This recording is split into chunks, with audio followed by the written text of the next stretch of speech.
Welcome to the deep dive. Today we're looking at something we all do, but maybe don't think enough about: sleep. Right. Yeah, it's definitely not just flicking an off switch at night. Our sources show it's, well, this incredibly active state. Absolutely. It's dynamic. There's so much happening under the surface.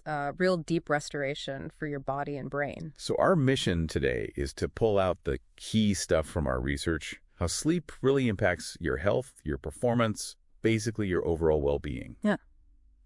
Let's get into it. Okay, so first off, the architecture of sleep itself is pretty amazing. It's not just one flat state. No. No, you cycle through different stages. You've got non-REM or NREM, and then REM, rapid eye movement sleep. Right, NREM and REM. And that NREM stage, especially what we call N3 or slow wave sleep, that's really key for physical repair. Okay, physical repair, like what specifically? Think tissue rebuilding, strengthening muscles and bones, boosting your immune system. It's basically your body's main maintenance window. And this is interesting. Human growth hormone, HGH.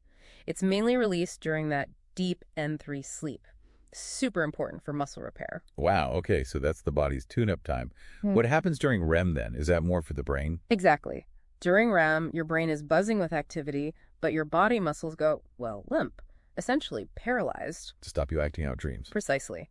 And REM is critical for memory sorting things, storing them. Also huge for processing emotions, kind of working through difficult feelings. Makes sense. And a full cycle, NREM then REM, takes about, say, 90 to 110 minutes.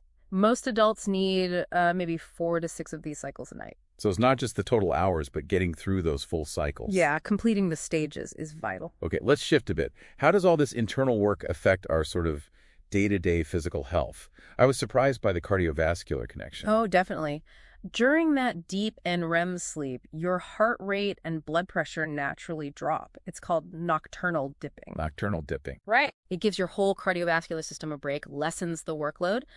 But if you have poor sleep, that dipping gets disrupted. And that leads to... Well, it can lead straight to sustained high blood pressure, hypertension. Not good. Yikes. And metabolism too, right? I read about the hormone link. Yes, huge impact. Sleep deprivation messes with your appetite hormones.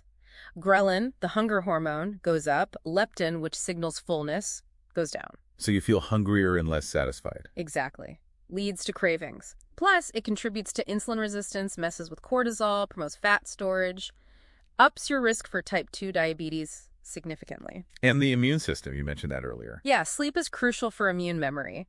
It helps your body remember how to fight things off. Get this, just one all-nighter, like 24 hours without sleep. Yeah. It can change your immune cell profile to look like someone with chronic inflammation. Wow, that fast. That fast. Really compromises your defenses quickly. Okay, so body covered.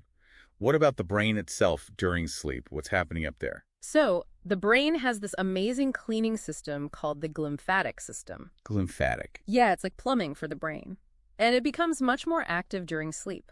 Its job is to flush out metabolic waste, including harmful proteins like beta amyloid. The stuff linked to Alzheimer's. That's the one! So sleep is literally like a nightly brainwash. It's a key defense against neurodegeneration. That's incredible, like taking out the trash. Pretty much. And sleep is also like a memory architect. It doesn't just store memories passively. It actively processes them, consolidates them, makes connections. It primes your brain to learn new things the next day. So it's optimizing, not just resting. Totally. And it even boosts creativity.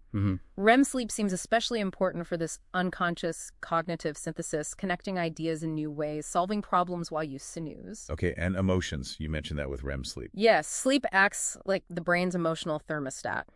When you're sleep deprived, the amygdala, your emotional reaction center, gets hyperactive, meaning you react more strongly to negative stuff. And the connection between the amygdala and your prefrontal cortex, the rational part, gets weaker.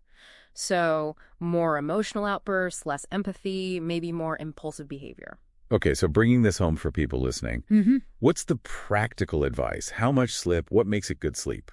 Well, the general guideline for adults, say 18 to 60, is 7 or more hours per night.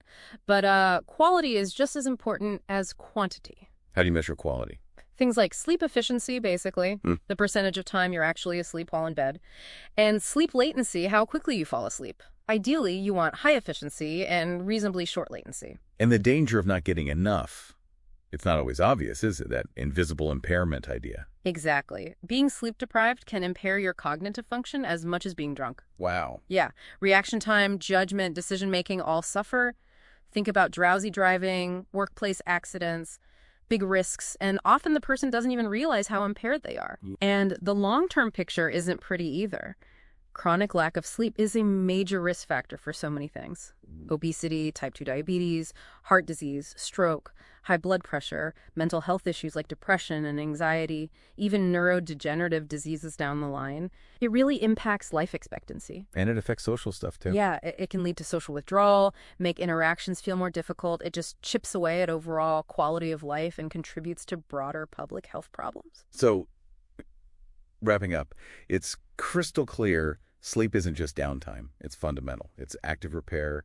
It's detoxification for the brain. It's cognitive enhancement happening every single night. Absolutely essential, a core pillar of health. So the question for you listening is, knowing all this, what's one small, consistent change you could make starting tonight to really invest in your sleep and unlock more of your potential?